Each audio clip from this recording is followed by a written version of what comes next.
ꯇꯥꯍꯟꯖꯒꯗꯧꯔꯤꯕ ꯋꯥꯔꯤ ꯑꯁꯤ ꯆꯥꯏꯅꯥꯒꯤ ꯐꯨꯡꯒꯥ ꯋꯥꯔꯤꯅꯤ꯫ ꯋꯥꯔꯤ ꯑꯁꯤꯗ ꯁꯅꯥꯇꯣꯝꯕꯤ ꯍꯥꯏꯅ ꯁꯤꯖꯤꯟꯅꯔꯤꯕ ꯃꯤꯡ ꯑꯁꯤ ꯂꯤꯇꯜ ꯒꯣꯜꯗꯟ ꯗꯣꯇꯔ ꯍꯥꯏꯅ ꯏꯕꯤꯔꯝꯃꯤ꯫ ꯃꯤꯡ ꯑꯁꯤꯃꯛ ꯃꯩꯇꯩꯂꯣꯟꯗ ꯑꯣꯟꯊꯣꯛꯆꯕ ꯃꯇꯝꯗ ꯁꯅꯥꯇꯣꯝꯕꯤ ꯍꯥꯏꯅ ꯊꯣꯟꯖꯕꯅꯤ꯫ ꯃꯁꯤꯒꯤꯗꯃꯛ ꯇꯥꯕꯤꯔꯤꯕꯁꯤꯡꯒꯤ ꯃꯐꯝꯗ ꯅꯤꯡꯁꯤꯡꯖꯔꯤ꯫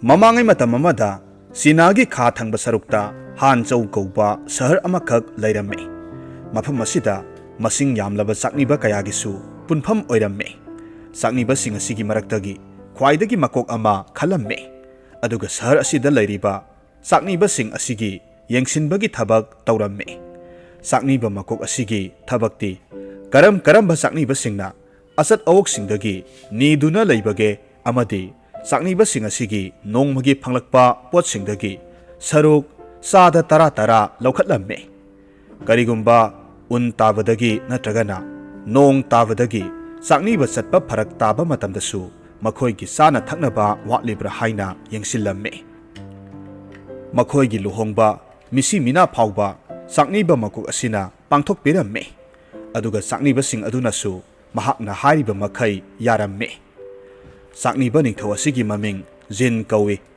ꯃꯈꯣꯏꯒꯤ ꯏꯃꯨꯡ ꯑꯁꯤ ꯃꯄꯥ ꯃꯄꯨ ꯍꯥꯛꯇꯛꯇꯒꯤ ꯆꯥꯛꯅꯤꯕ ꯃꯀꯣꯛ ꯑꯣꯏꯗꯨꯅ ꯂꯥꯛꯂꯕꯅꯤ꯫ ꯃꯈꯣꯏꯅ ꯄꯤꯔꯛꯄ ꯃꯔꯜ ꯃꯊꯨꯝ ꯃꯌꯥꯝ ꯑꯗꯨꯅ ꯍꯧꯖꯤꯛꯇꯤ ꯅꯣꯡꯃꯒꯤ ꯏꯅꯥꯛ ꯈꯨꯟꯕ ꯍꯦꯟꯒꯠꯂꯛꯂꯝꯃꯤ꯫ ꯑꯁꯨꯝ ꯄꯥꯜꯂꯛꯄꯅ ꯅꯤꯡꯊꯧ ꯑꯁꯤ ꯑꯍꯜ ꯑꯣꯏꯔꯛꯂꯦ꯫ ꯑꯗꯨꯒ ꯃꯍꯥꯛꯀꯤ ꯅꯨꯄꯤꯁꯨ ꯆꯍꯤ 50 ꯁꯨꯔꯛꯄ ꯃꯇꯝ ꯑꯗꯨꯋꯥꯏꯗ ꯁꯤꯈꯤꯔꯝꯃꯤ꯫ ꯃꯈꯣꯏꯒꯤ ꯃꯆꯥꯅꯨꯄꯤ ꯑꯃꯇꯪ ꯂꯩꯖꯔꯝꯃꯤ꯫ ꯃꯃꯤꯡꯅ ꯁꯅꯥꯇꯣꯝꯕꯤ ꯀꯧꯏ꯫ ꯃꯍꯥꯛ ꯍꯦꯛ ꯌꯦꯡꯕꯗ ꯑꯁꯨꯛꯀꯤ ꯃꯇꯤꯛ ꯐꯖꯩ ꯑꯃꯁꯨꯡ ꯌꯥꯝꯅ ꯅꯨꯡꯁꯤꯕ ꯄꯣꯛꯏ꯫ ꯃꯍꯥꯛꯇꯤ ꯑꯉꯥꯡ ꯑꯣꯏꯔꯤꯉꯩꯗꯒꯤ ꯍꯧꯅ ꯂꯥꯏꯔꯤꯛ ꯄꯥꯕ, ꯏꯕ, ꯁꯩꯔꯦꯡ ꯏꯕ, ꯋꯥꯔꯦꯡ ꯏꯕ ꯄꯥꯝꯂꯛꯈꯤ꯫ ꯑꯁꯤꯗꯁꯨ ꯅꯠꯇꯅ ꯐꯤ ꯇꯨꯕ, ꯖꯒꯣꯏ ꯁꯥꯕ, ꯏꯁꯩ ꯁꯛꯄ, ꯕꯥꯁꯤ ꯈꯣꯡꯕꯅꯆꯤꯡꯕ ꯀꯌꯥꯁꯨ ꯍꯩꯔꯝꯃꯤ꯫ ꯑꯍꯜ ꯑꯣꯏꯔꯕ ꯆꯥꯛꯅꯤꯕ ꯑꯁꯤꯅ ꯈꯜꯂꯤ, ꯏꯆꯥꯅꯨꯄꯤꯒꯤ ꯏꯌꯥ ꯑꯣꯏꯒꯗꯧꯔꯤꯕ ꯑꯗꯨꯗꯤ ꯃꯍꯩ ꯃꯁꯤꯡ ꯅꯤꯡꯊꯤꯅ ꯍꯩꯕ, ꯃꯤꯌꯥꯝꯅ ꯏꯀꯥꯏ ꯈꯨꯝꯅꯕ ꯃꯤꯑꯣꯏ ꯑꯣꯏꯍꯟꯅꯤꯡꯉꯤ꯫ ꯃꯔꯝꯗꯤ ꯆꯥꯛꯅꯤꯕꯒꯤ ꯊꯕꯛ ꯑꯁꯤꯗ ꯑꯁꯨꯝ ꯂꯩꯕꯅ ꯏꯃꯨꯡ ꯀꯌꯥꯅ ꯑꯩꯈꯣꯏꯕꯨ ꯃꯤꯑꯣꯏ ꯀꯌꯥꯃꯔꯨꯝꯅ ꯍꯟꯊꯅ ꯌꯦꯡꯂꯤ꯫ ꯑꯗꯨꯅ ꯏꯌꯥ ꯅꯨꯄꯥ ꯑꯗꯨꯗꯤ ꯃꯇꯤꯛ ꯆꯥꯕ ꯃꯤ ꯑꯣꯏꯒꯗꯕꯅꯤ꯫ ꯑꯁꯨꯝꯅ ꯃꯇꯝꯅ ꯑꯁꯨꯝ ꯍꯧꯈꯤꯕꯅ ꯃꯆꯥꯅꯨꯄꯤ ꯑꯁꯤ ꯆꯍꯤ 19 ꯃꯄꯨꯡ ꯐꯥꯔꯛꯂꯦ꯫ ꯁꯣꯝꯗꯅ ꯍꯥꯟꯆꯧ ꯁꯍꯔꯒꯤ ꯃꯌꯣꯜꯂꯣꯝꯗ ꯃꯣꯁꯨ ꯀꯧꯕ ꯂꯥꯏꯔꯤꯛ ꯂꯥꯏꯁꯨ ꯍꯩꯔꯕ, ꯃꯌꯥꯝꯅ ꯏꯀꯥꯏ ꯈꯨꯝꯅꯔꯕ ꯅꯨꯄꯥ ꯑꯃꯈꯛ ꯂꯩꯔꯝꯃꯤ꯫ ꯅꯨꯄꯥ ꯑꯁꯤ ꯆꯍꯤ 10 ꯁꯨꯔꯦ꯫ ꯃꯍꯥꯛꯀꯤ ꯃꯁꯛ ꯃꯇꯧ ꯐꯖꯕ ꯑꯃꯗꯤ ꯍꯩꯁꯤꯡꯕ ꯀꯌꯥ ꯑꯁꯤꯗꯒꯤ ꯃꯤꯌꯥꯝꯅ ꯃꯁꯛ ꯈꯪꯕꯤꯕ ꯃꯤꯑꯣꯏ ꯑꯣꯏꯔꯝꯃꯤ꯫ ꯃꯍꯥꯛꯀꯤ ꯃꯃꯥ ꯃꯄꯥ ꯑꯅꯤꯃꯛ ꯂꯩꯈꯤꯗꯕꯗꯒꯤꯗꯤ ꯃꯍꯥꯛ ꯌꯥꯝꯅ ꯂꯥꯏꯔꯔꯛꯇꯨꯅ ꯌꯨꯝ ꯏꯪꯈꯣꯜ ꯐꯥꯎꯕ ꯌꯣꯟꯊꯣꯛꯈꯤꯕꯗꯒꯤ ꯂꯩꯐꯝ ꯂꯩꯇ꯭ꯔꯦ ꯁꯍꯔ ꯑꯗꯨꯒꯤ ꯂꯥꯏꯁꯪꯗ ꯂꯩꯔꯝꯃꯤ꯫ ꯑꯗꯨꯒ ꯅꯨꯃꯤꯠ ꯀꯌꯥꯁꯨ ꯆꯔꯥ ꯍꯦꯟꯗꯨꯅ ꯂꯦꯟꯕ ꯌꯥꯎꯔꯝꯃꯤ꯫ ꯂꯩꯀꯥꯏꯒꯤ ꯃꯤꯑꯣꯏ ꯑꯃꯅ ꯅꯨꯡꯉꯥꯏꯇ꯭ꯔꯗꯨꯅ ꯑꯁꯨꯝꯅ ꯇꯥꯛꯄꯤꯔꯝꯃꯤ, ꯆꯥꯛꯅꯤꯕ ꯅꯤꯡꯊꯧꯒꯤ ꯑꯃꯠꯇ ꯌꯥꯎꯖꯕꯤ ꯃꯆꯥꯅꯨꯄꯤꯗꯣ ꯃꯁꯛ ꯃꯇꯧ ꯌꯥꯝꯅ ꯐꯖꯩ ꯍꯥꯏꯅꯩ꯫ ꯅꯤꯡꯊꯧꯗꯨꯒꯤ ꯃꯆꯥꯅꯨꯄꯥ ꯑꯃꯠꯇꯁꯨ ꯌꯥꯎꯗꯦ꯫ ꯑꯗꯨꯅ ꯅꯪꯅ ꯅꯨꯄꯤ ꯑꯗꯨ ꯂꯧꯔꯕꯗꯤ ꯆꯥꯛꯅꯤꯕ ꯅꯤꯡꯊꯧꯒꯤ ꯃꯔꯜ ꯃꯊꯨꯝ ꯄꯨꯝꯅꯃꯛ ꯅꯪꯒꯤ ꯑꯣꯏꯗꯧꯔꯤꯕꯅꯤ꯫ ꯑꯗꯨꯅ ꯐꯠꯇ꯭ꯔꯅꯦ, ꯆꯔꯥ ꯍꯦꯜꯂꯒ ꯁꯤꯒꯗꯧꯒꯤ ꯁꯔꯨꯛꯄꯨꯗꯤ꯫ ꯋꯥꯐꯝꯁꯤ ꯇꯥꯔꯨꯕꯗꯒꯤ ꯃꯣꯁꯨ ꯍꯔꯥꯎꯕ ꯑꯃꯁꯨꯡ ꯂꯥꯡꯇꯛꯅꯕꯅ ꯌꯣꯝꯂꯝꯃꯤ꯫ ꯃꯗꯨꯗꯒꯤꯗꯤ ꯂꯩꯀꯥꯏꯒꯤ ꯃꯤꯑꯣꯏ ꯑꯗꯨꯗ ꯅꯤꯡꯊꯧꯗ ꯄꯥꯎ ꯆꯦꯟꯕꯤꯅꯕ ꯍꯥꯏꯖꯔꯝꯃꯤ꯫ ꯑꯁꯨꯝ ꯇꯧꯅ ꯆꯥꯛꯅꯤꯕ ꯅꯤꯡꯊꯧ ꯑꯗꯨꯅ ꯃꯥꯕꯨ ꯎꯅꯕ ꯂꯥꯛꯂꯝꯃꯤ꯫ ꯃꯍꯥꯛ ꯂꯥꯏꯔꯤꯛ ꯂꯥꯏꯁꯨ ꯍꯩꯔꯕ ꯑꯃꯗꯤ ꯍꯩ ꯁꯤꯡꯂꯕ ꯅꯨꯄꯥꯅꯤ ꯑꯃꯁꯨꯡ ꯑꯐꯕ ꯏꯃꯨꯡꯒꯤ ꯃꯆꯥꯅꯤ ꯍꯥꯏꯅ ꯈꯟꯕꯗꯒꯤ ꯃꯆꯥꯅꯨꯄꯤ ꯑꯗꯨꯕꯨ ꯊꯥꯖꯔꯒꯦ ꯍꯥꯏꯅ ꯈꯜꯂꯤ꯫ ꯁꯅꯥꯇꯣꯝꯕꯤꯅꯁꯨ ꯋꯥꯐꯝ ꯑꯁꯤ ꯌꯥꯔꯛꯄꯗꯒꯤ ꯃꯈꯣꯏ ꯑꯅꯤ ꯂꯨꯍꯣꯡꯈꯤ꯫ ꯑꯁꯨꯝꯅ ꯃꯣꯁꯨ ꯆꯥꯛꯅꯤꯕ ꯅꯤꯡꯊꯧꯒꯤ ꯏꯃꯨꯡ ꯃꯅꯨꯡ ꯑꯣꯏꯈ꯭ꯔꯦ꯫ ꯃꯣꯁꯨꯅ ꯃꯥꯒꯤ ꯐꯖꯔꯕ ꯅꯨꯄꯤ ꯑꯃ ꯐꯪꯖꯔꯕ ꯑꯃꯁꯨꯡ ꯃꯔꯥꯡ ꯀꯥꯏꯅ ꯁꯦꯠꯄ ꯆꯥꯕ ꯐꯪꯖꯕ ꯑꯁꯤꯗ ꯌꯥꯝꯅ ꯍꯔꯥꯎꯖꯔꯝꯃꯤ ꯑꯃꯁꯨꯡ ꯏꯪꯅ ꯆꯤꯛꯅ ꯅꯨꯡꯉꯥꯏꯅ ꯂꯩꯔꯝꯃꯤ꯫ ꯆꯥꯛꯅꯤꯕ ꯅꯤꯡꯊꯧ ꯑꯃꯗꯤ ꯃꯆꯥꯅꯨꯄꯤꯅ ꯃꯣꯁꯨꯕꯨ ꯑꯋꯥꯡꯕ ꯊꯥꯛꯀꯤ ꯃꯍꯩ ꯃꯁꯤꯡ ꯇꯝꯍꯟꯅꯤꯡꯂꯝꯃꯤ꯫ ꯃꯔꯝꯗꯤ ꯃꯈꯣꯏꯒꯤ ꯅꯤꯡꯊꯧ ꯈꯨꯕꯝ ꯑꯁꯤ ꯋꯥꯈꯜ ꯂꯧꯁꯤꯡ ꯂꯩꯕ ꯃꯇꯤꯛ ꯆꯥꯔꯕ ꯃꯤꯑꯣꯏꯁꯤꯡꯗ ꯁꯤꯟꯅꯒꯦ ꯍꯥꯏꯅ ꯈꯜꯂꯤ꯫ ꯑꯗꯨꯅ ꯅꯤꯡꯊꯧꯅ ꯃꯣꯁꯨꯒꯤ ꯑꯇꯥꯡ ꯑꯇꯥꯡꯕ ꯃꯈꯜꯒꯤ ꯂꯥꯏꯔꯤꯛ ꯑꯔꯤꯕ ꯑꯅꯧꯕ ꯀꯌꯥ ꯂꯩꯕꯤꯈꯤ ꯑꯃꯁꯨꯡ ꯑꯆꯧ ꯑꯆꯧꯕ ꯆꯥꯡꯌꯦꯡ ꯄꯔꯤꯈ꯭ꯌꯥ ꯀꯌꯥ ꯁꯦꯜ ꯇꯤꯡꯅ ꯊꯥꯍꯟꯈꯤ꯫ ꯑꯁꯨꯝꯅ ꯃꯣꯁꯨꯅ ꯆꯍꯤ 12 ꯁꯨꯔꯛꯄꯗ ꯆꯥꯏꯅꯥ ꯂꯩꯕꯥꯛꯀꯤ ꯈ꯭ꯋꯥꯏꯗꯒꯤ ꯆꯥꯎꯔꯕ ꯆꯥꯡꯌꯦꯡ ꯄꯔꯤꯈꯥ ꯑꯃ ꯃꯥꯏ ꯄꯥꯛꯇꯨꯅ ꯂꯩꯕꯥꯛ ꯑꯁꯤꯒꯤ ꯋꯨꯋꯦ ꯀꯧꯕ ꯁꯍꯔ ꯑꯗꯨꯒꯤ ꯑꯆꯧꯕ ꯐꯝꯅꯥꯏꯕ ꯑꯃ ꯑꯣꯏꯅ ꯈꯜꯂꯝꯃꯤ꯫ ꯄꯥꯎꯁꯤ ꯇꯥꯕꯗ ꯂꯩꯕꯥꯛ ꯃꯤꯌꯥꯝ ꯄꯨꯝꯅꯃꯛ ꯍꯅꯨ ꯍꯅꯥ ꯑꯉꯥꯡ ꯅꯨꯕꯤ ꯄꯨꯝꯅꯃꯛ ꯁꯣꯔꯣꯛꯇ ꯊꯣꯛꯅꯔꯛꯇꯨꯅ ꯃꯣꯁꯨ ꯍꯜꯂꯛꯄꯗ ꯇꯔꯥꯝꯅ ꯑꯣꯛꯂꯝꯃꯤ꯫ ꯑꯗꯨꯒ ꯑꯁꯨꯝꯅ ꯂꯥꯎ ꯂꯥꯎꯗꯨꯅ ꯍꯥꯏꯔꯝꯃꯤ, ꯆꯥꯛꯅꯤꯕꯒꯤ ꯃꯌꯥꯅꯨꯄꯥꯅ ꯑꯆꯧꯕ ꯐꯝꯅꯥꯏꯕ ꯑꯣꯏꯔꯛꯂꯦ꯫ ꯃꯤꯌꯥꯝꯅ ꯑꯁꯨꯝꯅ ꯂꯥꯡꯕ ꯂꯥꯎꯕ ꯑꯁꯤ ꯇꯥꯕꯗꯒꯤ ꯃꯣꯁꯨ ꯏꯀꯥꯏꯕꯅ ꯃꯃꯥꯏ ꯉꯥꯡꯁꯤꯜꯂꯝꯃꯤ꯫ ꯑꯗꯨꯒ ꯋꯥ ꯑꯃ ꯐꯥꯎꯕ ꯍꯥꯏꯐꯝ ꯈꯪꯗꯅ ꯃꯍꯥꯛꯀꯤ ꯀꯥꯗ ꯐꯝꯗꯨꯅ ꯂꯩꯔꯝꯃꯤ꯫ ꯑꯍꯜ ꯑꯣꯏꯔꯕ ꯆꯥꯛꯅꯤꯕ ꯅꯤꯡꯊꯧ ꯑꯗꯨꯗꯤ ꯃꯍꯥꯛꯀꯤ ꯃꯔꯝꯗ ꯃꯤꯌꯥꯝꯅ ꯉꯥꯡꯅꯔꯤꯕ ꯑꯗꯨ ꯈꯪꯗꯕꯅ ꯍꯔꯥꯎꯕ ꯐꯣꯡꯗꯣꯛꯄꯒꯤꯗꯃꯛ ꯆꯥꯛꯂꯦꯟ ꯑꯃ ꯁꯤꯜꯂꯝꯃꯤ꯫ ꯆꯥꯛꯂꯦꯟ ꯑꯁꯤꯗ ꯃꯈꯣꯏꯒꯤ ꯌꯨꯝꯂꯣꯟ ꯀꯩꯔꯣꯟꯅꯕ ꯀꯌꯥ, ꯆꯥꯛꯅꯤꯕ ꯀꯌꯥ, ꯂꯥꯏꯔꯕ ꯀꯌꯥ ꯕꯥꯔꯇꯣꯟ ꯇꯧꯔꯝꯃꯤ꯫ ꯃꯣꯁꯨꯗꯤ ꯂꯥꯛꯂꯤꯕ ꯐꯤꯖꯦꯠ ꯐꯤꯒꯥꯏ ꯁꯦꯠꯄ ꯆꯥꯛꯅꯤ ꯐꯤꯅꯤꯕ ꯃꯣꯠꯂꯕ ꯃꯌꯥꯝ ꯑꯗꯨ ꯎꯕꯗ ꯌꯥꯝꯅ ꯍꯩꯅꯔꯝꯗꯦ꯫ ꯑꯗꯨꯒ ꯌꯥꯝꯅ ꯎꯁꯤꯠ ꯊꯑꯣꯏꯗꯕ ꯃꯇꯧ ꯎꯠꯂꯝꯃꯤ꯫ ꯑꯁꯤꯒꯨꯝꯕ ꯃꯁꯤꯡ ꯌꯥꯝꯂꯕ ꯃꯤꯌꯥꯝ ꯑꯁꯤꯅ ꯃꯣꯁꯨꯒꯤꯗꯃꯛ ꯍꯔꯥꯎ ꯇꯌꯥꯝꯕ ꯐꯣꯡꯗꯣꯛꯂꯤꯕ ꯑꯁꯤꯗ ꯃꯍꯥꯛꯅ ꯊꯑꯣꯏ ꯍꯩꯅꯗꯕ ꯃꯇꯧ ꯎꯠꯄ ꯑꯁꯤ ꯎꯕꯗ ꯁꯅꯥꯇꯣꯝꯕꯤꯅ ꯌꯥꯝꯅ ꯅꯨꯡꯉꯥꯏꯖꯔꯝꯗꯦ꯫ ꯅꯨꯃꯤꯠ ꯈꯔꯅꯤ ꯂꯩꯔꯕ ꯃꯇꯨꯡꯗ ꯃꯣꯁꯨ ꯑꯃꯗꯤ ꯁꯅꯥꯇꯣꯝꯕꯤ ꯃꯈꯣꯏꯒꯤ ꯃꯅꯥꯏ ꯃꯁꯜ ꯈꯔꯒ ꯂꯣꯏꯅꯅ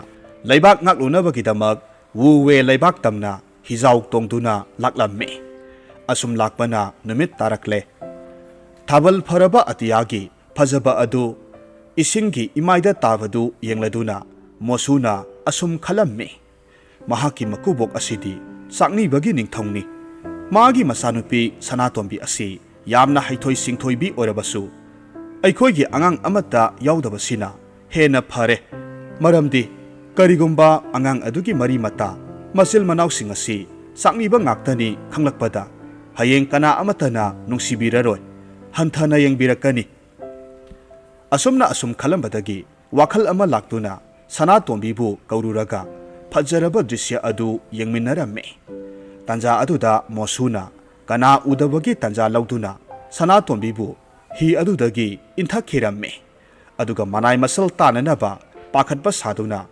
ꯀꯟꯅ ꯀꯧꯏ꯫ ꯄꯥꯎꯁꯤ ꯇꯥꯕꯗ ꯃꯅꯥꯏꯁꯤꯡ ꯑꯗꯨ ꯏꯁꯤꯡꯗ ꯆꯣꯡꯊꯒꯦ ꯇꯧꯔꯝꯃꯤ꯫ ꯑꯗꯨꯕꯨ ꯃꯣꯁꯨꯅ ꯈꯥꯝꯗꯨꯅ ꯍꯥꯏꯔꯝꯃꯤ, ꯁꯅꯥꯇꯣꯝꯕꯤꯗꯨ ꯏꯁꯤꯡ ꯏꯔꯩ ꯑꯀꯟꯕꯅ ꯆꯦꯟꯊꯗꯨꯅ ꯄꯨꯈ꯭ꯔꯦ, ꯃꯍꯥꯛꯄꯨ ꯊꯤꯔꯨꯕ ꯐꯪꯂꯔꯣꯏ꯫ ꯅꯍꯥꯛꯁꯨ ꯏꯁꯤꯡꯗ ꯆꯣꯡꯊꯔꯕꯗꯤ ꯑꯋꯥꯐꯝꯗ ꯇꯥꯔꯒꯅꯤ꯫ ꯑꯁꯨꯝꯅ ꯍꯥꯏꯗꯨꯅ ꯍꯤ ꯑꯗꯨ ꯌꯥꯝꯅ ꯀꯟꯅ ꯊꯧꯈꯤꯔꯝꯃꯤ꯫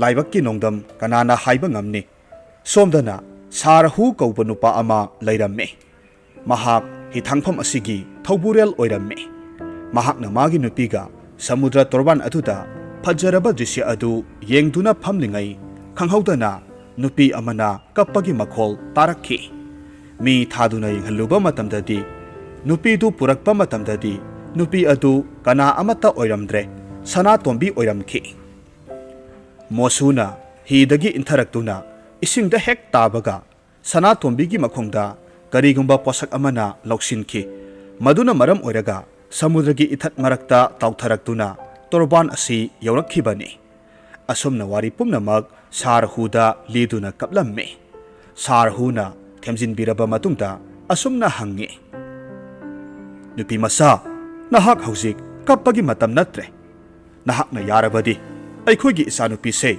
ꯅꯤꯡꯊꯤꯅ ꯁꯦꯟꯅꯕꯤꯌꯨ, ꯑꯗꯨꯒ ꯑꯩꯈꯣꯏꯅ ꯅꯪꯕꯨꯁꯨ ꯌꯦꯡꯁꯤꯟꯒꯦ꯫ ꯑꯁꯨꯝꯅ ꯍꯥꯏꯔꯒ ꯃꯅꯥꯏ ꯑꯃ ꯀꯧꯔꯨꯗꯨꯅ ꯁꯅꯥꯇꯣꯝꯕꯤꯒꯤ ꯑꯆꯣꯠꯄ ꯐꯤ ꯑꯗꯨ ꯍꯣꯡꯍꯜꯂꯝꯃꯤ꯫ ꯑꯗꯨꯒ ꯃꯍꯥꯛꯀꯤ ꯐꯃꯨꯡ ꯑꯃꯁꯨ ꯇꯣꯉꯥꯟꯅ ꯄꯤꯕꯤꯔꯦ꯫ ꯑꯁꯨꯝꯅ ꯅꯨꯃꯤꯠ ꯈꯔꯅꯤ ꯂꯩꯔꯕ ꯃꯇꯨꯡꯗ ꯋꯨꯋꯦ ꯂꯩꯕꯥꯛꯀꯤ ꯑꯣꯏꯕ ꯋꯥ ꯇꯥꯅꯕꯒꯤꯗꯃꯛ ꯃꯣꯁꯨꯅ ꯁꯥꯔꯍꯨꯗ ꯆꯤꯊꯤ ꯊꯥꯔꯛꯂꯝꯃꯤ꯫ ꯂꯩꯕꯥꯛ ꯑꯁꯤꯒꯤ ꯐꯝꯅꯥꯏꯕ ꯃꯀꯣꯛ ꯑꯁꯤ ꯃꯣꯁꯨꯅ ꯑꯣꯏꯔꯝꯕ ꯑꯁꯤꯗ ꯁꯅꯥꯇꯣꯝꯕꯤꯒꯤ ꯋꯥꯔꯤ ꯑꯗꯨ ꯅꯤꯡꯁꯤꯡꯗꯨꯅ ꯁꯥꯔꯍꯨꯅ ꯈꯜꯂꯤ, ꯑꯁꯨꯛ ꯋꯥꯡꯈ꯭ꯔꯕ ꯊꯥꯛꯇ ꯂꯩꯖꯔꯕꯁꯨ ꯀꯌꯥꯗ ꯄꯨꯛꯆꯦꯜ ꯄꯤꯛꯂꯤꯕꯅꯣ? ꯑꯁꯨꯝꯅ ꯃꯣꯁꯨꯒ ꯁꯥꯔꯍꯨꯒ ꯊꯕꯛ ꯄꯨꯜꯂꯛꯈꯤ꯫ ꯅꯣꯡꯃꯗꯤ ꯃꯣꯁꯨꯒꯤ ꯃꯅꯥꯏ ꯑꯃꯒ ꯁꯥꯔꯍꯨꯒ ꯋꯥꯔꯤ ꯁꯥꯅꯕꯗ ꯑꯁꯨꯝꯅ ꯍꯥꯏꯅꯔꯝꯃꯤ꯫ ꯁꯥꯔꯍꯨꯅ ꯍꯥꯏ, ꯑꯩꯒꯤ ꯏꯆꯥꯅꯨꯄꯤ ꯌꯥꯝꯅ ꯐꯕꯤ masak matau yamna phajabi ama laye mahaki iya nupa oigadaba afaba nupa amatang pami natene he nakhoibu iya oiba yaba afaba nupa kana kana leibage khangbro mosugi manai aduna mosugi di nupi leikhidre aduna mahakna matik saba mi oiragani khanduna aikhoigi ibungo adusu yamna phaba miyoini hairame maduda sarhuna mosudi aikhoiga thak yamna khenaida magumba matik magul leiraba awangba thaki miyoi amana matau karamna aigi iya oigadoribano wafam do tavada mosugi manai singaduna hairame mahaksu yamna lairaba mi oiramlibane mahak nahaka thak manaribani ne mahak ti pause tavada yamna harau jaganibu sarhuna hairame phare adudi pause aina hairakpani haibadi haiduk luganu aduga magi wakhalda kari leibage haibado nakhoina yengthoklo hairiba pause tavada mosusu yamna harauramme aduga manai sing aduda magi mateng pangbituna lohongbaki wafam adu yananaba sinbiyu madugi matik saba mana pigani hairamme mosugi apamba asina manai singna sarhuda amuk tamlaba matungda asumna amuk sarhuna hairakhi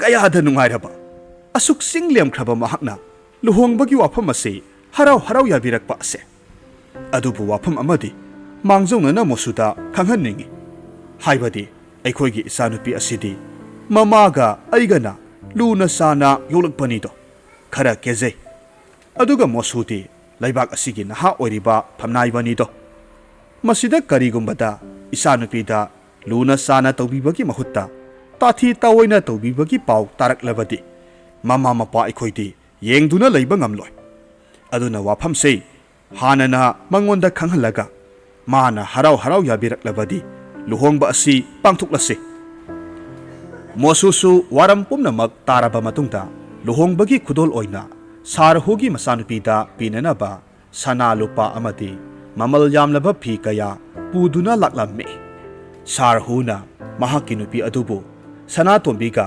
luhongba asigi matangda wari sana halamme mahaki nupina hai ibema nangi pavana nangna naitom asum leibase nungai traduna matik saraba nupa asida luhongna basilibani ne sana tombina thamoi sokna khomme aihak yamna hanthaba thaki imungdaki saujarakpi oirabasu afabana karino phatabana karino masak loina khangje aina mosuga luhongkiba matamda wasak kaya ama sakminaki mahaki awa nungai kaya su saruk yaminaki mana aibu mirai biram labasu handak mapok asimagiti aihak kanagumba nupa amataga luhongjararoi isana isabu minamduna aina sakkiba wasak ado thugaiba ngamjaroi asomna haiduna mama saklabi nupi asida kaptuna haijaramme sarhugi nupi adu tawriba matau aduda themjinpham khangdre aduna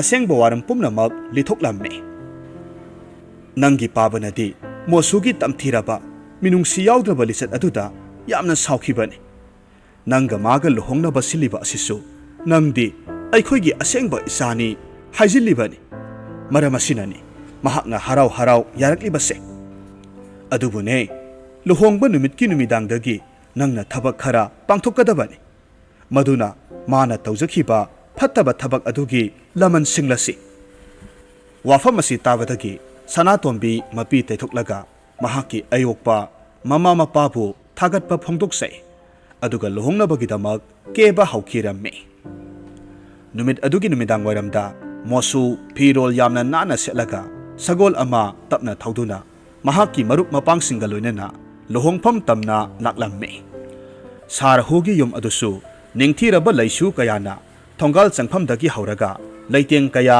tawramme mosu luhongpham tamna sanglakle kainasu apaba leitengi phi amana mamaida khanjinduna manai anina senaduna thorakle asumna mosu amadi sanatombi makhoigi chanabigi matung inna luhonglamme mosudi haraubagi ngamkhai lairamde asumna luhongba loiraba matung fajaraba leitengna thalaba ka amada makhoi numidangi saklengi damak sanglaklamme Mosu makutna sarga lamba pangbagum harauzay. Ngayhak leragadi ka asidagi thokke hek tawbaga saitu paiba sarhugi manai khara thoklaktuna thong adu thingjilaga mosubu tamthina puthaba hauraklammi. Mosuna saina khangbagi law khongbadu tabata yamna tappa nupigi khonjal amana hairaklammi. Madugi thamoi pandaba bor adu aigi oirabani. Aduna nakhoina hatpagi mathau tadre. Aigi nakta changhallau aduga aingonda haizarasanu. Madudagi manaising aduna mosubu phuba leplaga maikhum hangdoktuna leiriba kaina adugi manakta pusilakle. Mosu kaina aduda makok nona khurumlaga aina kari aranba tawkhrabagi haina hanglamme. Aduga mana makok non khalakpa matamdadi kaina adu sana tombi oiramle. Adudagi mosudu kibana thak thak nekhre. Bhut thoe haiduna kanna lauramme. Magi mataudu ubada lairiba manaising adu kanna noe. Tanza asida sarhu mahaki nupiga ka aduda sanglaklamme. Aduga sarhu na hairamme. Nungsiraba iyanupa aigi isanupise bhut natene asengba mini. Aina mabu hithangpamda thengnabadagi yoklakpani. Adudagidi mosu yamna thuna laibakta khu kulaga maraibakna laibakta hanjin thengduna mahaki maral adubu ngakpinaba haijaramme. Sarhuna hairamme. Nahaki naral ngakpidaba haibadumadi aigi ithong natte. Pumnamak isanupina apamba tawjarasanu. Sanatombina su hairamme. Puksel piklaba nupa ahanbada nangi pusido lairana haurakki. Aigi imungna nahakpu awangba thaki mahai tamhanki. Aduga ngasidi asauba phamnaiba ama oire. Adubu nahaki nupibu nangna yeknabagum khalakki. Nangi nupi oiriba aibu ngakpi senbibagi mahutta aibu isingda thadabiki. Laibak phabadagi puksel sauraba ima ipa saklaba anisina aibu nungsina masada masagumna yokpirakhibani. Makhoi thengnaramdrabadi aihak ngagi masinjang oirambasu yai. Aduga nangumba minungsi yaudraba nupa amada kamdongna punsi asi amuk hanna sinagani. Wahi asi hairaga Sanatombi hauna kapki. Mosu Sanatombigi mamangda turaduna ikaibana wa ngangbba ngamkhidre. Aduga mahakpu ngakpinaba haijaramme. Asum tawna haujikti sarhuna khangle. Sanatombigi pendaba khudingmak ngangthokpa chethokpa tawbadagidi awaba kharadi kokle. Aduga mosuda yengduna hairamme. Nungsiraba iyanupa nangna nangi aranba wakhaladu adum khanduna leirabadi isanupiki asawbasu hallaroi. Nakhoi ani hanadagi hongna lohonglaba matai manau oirabasu nungainadaba kaya laikiba asina amuk hanagumna hingminnabada kharadi awaba oiba yai. Aduna mosu nangna nangi ningamdaba pendabana thalabi nupi asibu themjinbiduna aikhoigi yum asida matam khara leiro.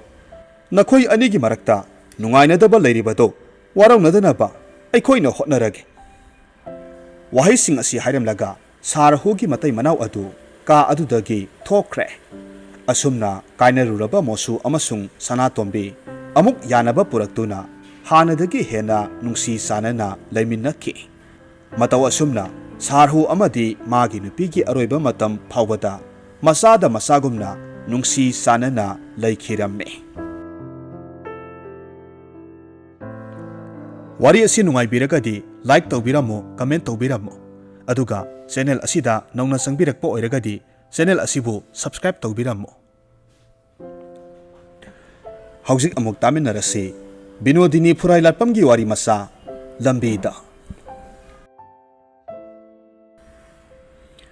Handak nongmanini laikai aduda khara toina uba masa nanba pakhang masa aduna matau laibida. Itaima yarabadi surup upudo mari amaga hapchinbiyu. Karamba tawsige nebikatto oina. Ibunga nakhoige sanafamdubu khara hongdokpadi phai. Maira paibi singduna amuk khangkhrabadi nahangi thawdoktu khangledana. Itaima adubudi makhoigi secretary duga ngangnarabanida. Ho adubu oirabadi phare. Itaimadi ipada hek pakhatle. Matamsinaga Patabanina Aina Hinglibasisu Nakoi Kwagi Mapananido Atay Lairi Kwanungadi Ngasigidi Kari Tauraba Itaima Panangali Karino Yamna Talakigada Buatlita Aigi Wadi Potchetuda Marang Kainata Tambiyu Loina Laki Doribanita Pakang Masa Adugi Kaleza Mata Aduda Matau Lebisu Nokpet Tauraga Hoida Aisu Natau Yengi Haiduna Pagi Taubanita Inahum Lakpa City Aigidi Saita Itaimagi Watasidanise Asumna Pakang Masa Aduna Maya Ihi Higaladuna Matau Lebiga Awai Akum Taunay Adudagidi Pedek Laupa Samga Satpi Ahanba Ama Purit Kaudagi Sat Lautoklaga Pakang Masa Aduna Itaima Sidagi Oina Lahorose Kitang Nglapna Matau Lebina Aduk Yambagidi Asoiba Kadai Dagi Legani Nangsu Apau Hex Hareda Adum Itaima Dale Horabasu Yaida Nungtigi Adum Pot Asoyapa Legadori Banina Adugidi Toina Kandeda Ika Tauduna Matau Lebi Makut Tingtokuna Lauba Makti Lahorame Pakang Masa Adu Satkre Asumna Taubasi Pot Leiba Kudingini Nong Mapadok Matau Lebina Kauksinaduna Tokpasu Mayawi Nitigi Mataugum Hisab Boidu Putoktuna Seldu Baki Siki Lakatuna Pathok Pasin Tawe Kitang Monda Nungairaduna Mayek Sengpatana Isai Ngangi Makol Toina Parudabasu Tabada Nungsi Kanagumbagi Mabukning Singsingani Isaida Oina Tauram Labasu Maming Pana Sasarangadabani Kara Tamba Hagolakpada Magi Nupana Yamandabadagi Toktokibani Mahusa Natte Magi Nupana Binsu Matau Lebido Kara Maning Tamhanba Male Masu Mana Thokpa Panglay Mare Nongmagi Masamari Adugi Mabukpu Thalabati Yare Haibagi Maongni Magi Haksang Aduna Mahusa Gumba Oiram Labadi Asumna Magi Nupibu Mapal Thokna Sel Tahalam Dabasu Yabani Pana Warabasu Matau Lebi Nong Mata Maithong Maksinde Adum Magi Pusi Mahinga Sida Pento Matamna Purakliba Hongba Singasi Mangondadi Karisu Thoidokta Khalle Nong Nganbaga Saba Sadaba Magi Dukan Masa Adu Thong Hangbadani Handak Nong Manini Asidi Matau Lebidu Kusu Kumen Thokna Ui Mapi Marol Nale Karamba Magi Asano Madudi Kanasu Khangde Makoigi Imung Adusu Arang Araki Potchai Karasu Taba Maui Karbar Aduda Khajik Tangdi Kanazaba Male Mioi Bana Yai Paringai Nungari da Marup Mapang Wate Hainabaduni Laikai Aduda Tabak Thana Amatang Thokpa Khuding Magi Barton Chithakidre Lamjau Sorokta Kena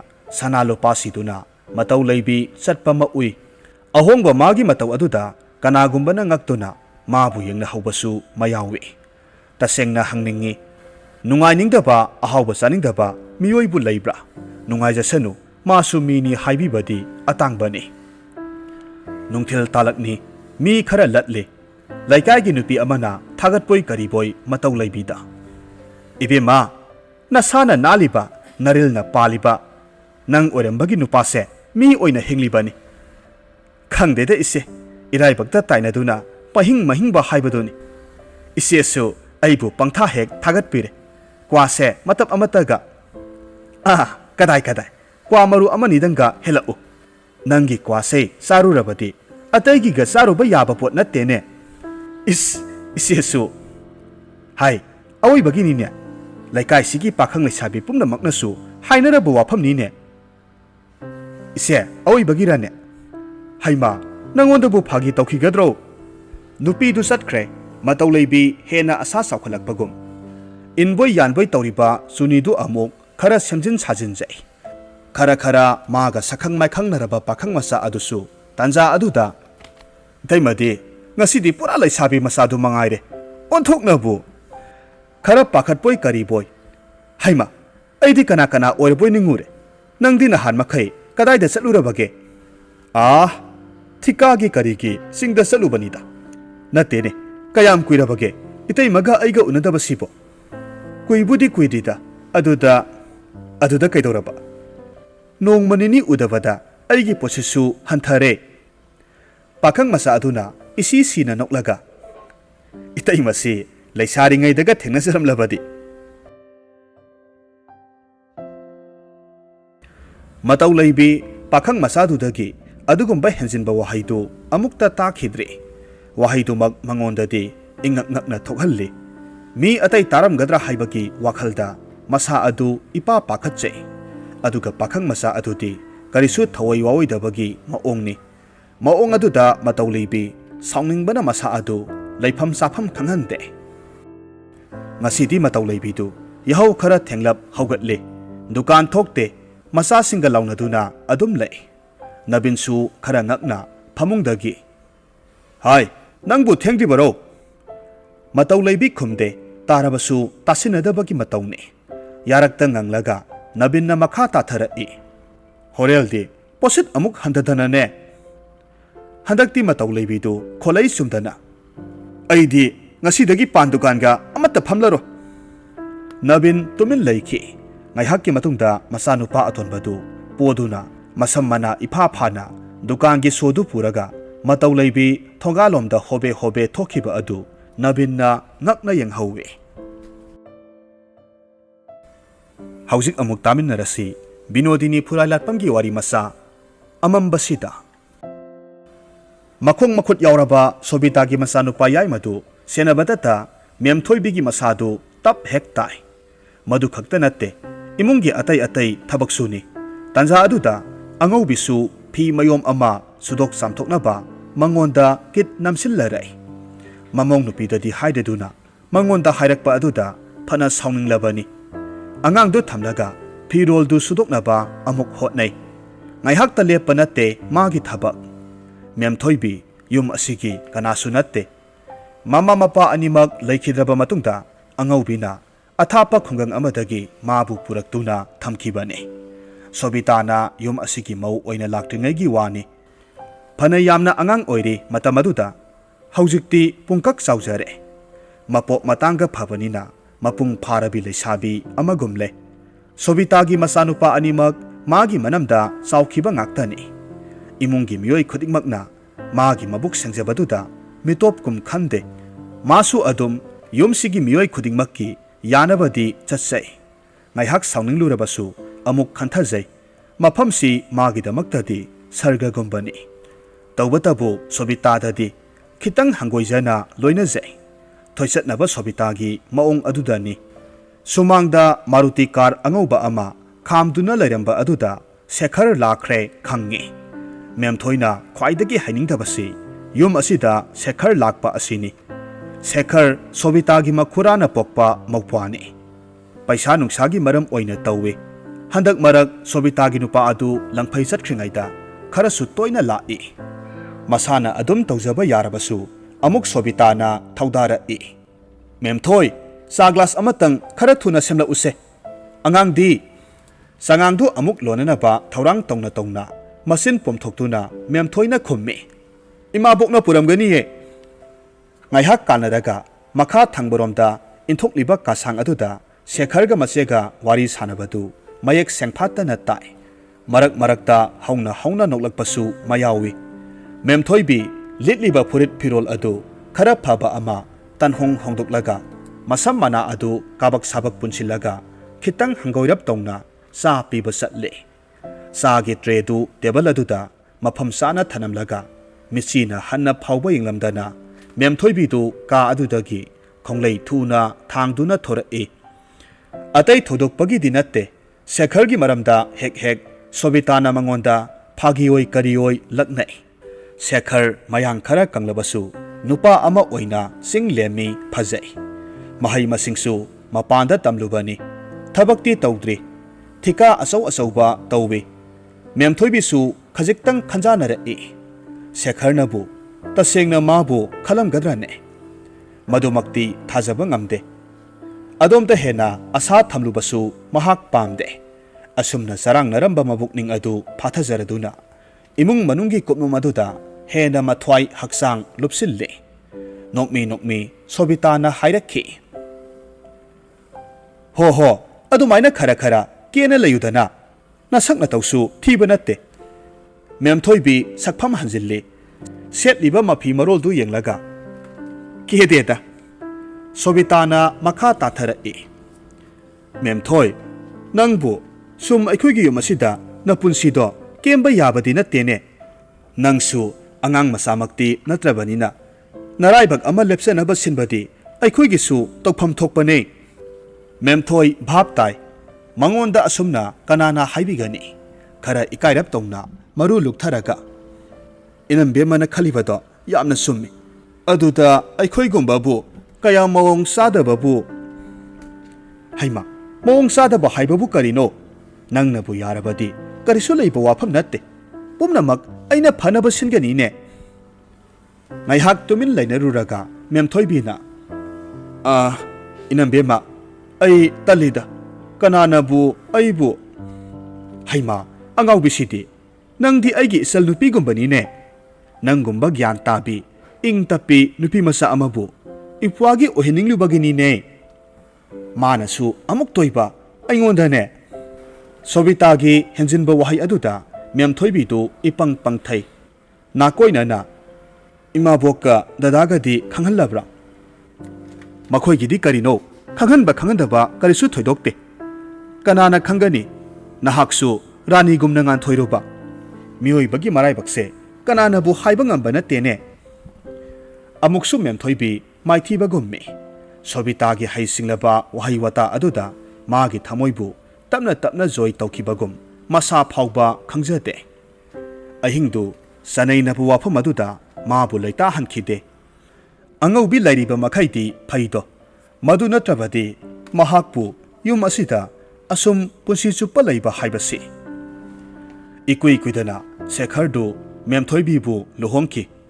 Imung adusu kayada nungsina luna sana mabu tawbikraba. Sana na makki ngai. Adubu koikhide magi nungaibagi mitkupsing adu. Ikhang khanghaudana naraktuna Sekhar adu laikhidre. Sumnagi laina natte AIDS ni khanglakki. Laina adumak oirambaduda memthoibi haifam tokpham khangdana thamoi yamna saksakhi. Madu khakta natte mi khudingmakna yengliba mityeng adusuni. Tasengna memthoibidu khangba ngamsilaktabagi maongni. Sobitabo asum waraura e. Drug addictuda mabu karigi. Atay thoidokpamak kupna khangludragasu laina asi nupadagi nupida asum sandorakle haibasi radio da tattana lauthorakpa adudagi memthoisu khangi. Thangai sengna singnarakhi magi olakliba haksangi phibam kusu kumen sapsilakliba sairung anidu munna asum mingsel aduda tariba magi mami adu yengluraga hik kapthorakhi. Memthoi haima nangbu kari torobage ahingsida. Angaubina masanomduna haudorakpada gyan khangta taraktuna mitkap thoi. Masapum namag humangna pungchot chotlamle. Mangaduda onthokna nungaitaba thamoi sokna kaplubagi mathanta ikai nungsi yane. Angaubidadi tamthokte. Mitkup aduda khalai. Atay nupi leitabadongna magombi amasu. Mapa isa sadana Sekhargidamak Sobitana kanna taksilakibadu sanana tasengna kisilakhi.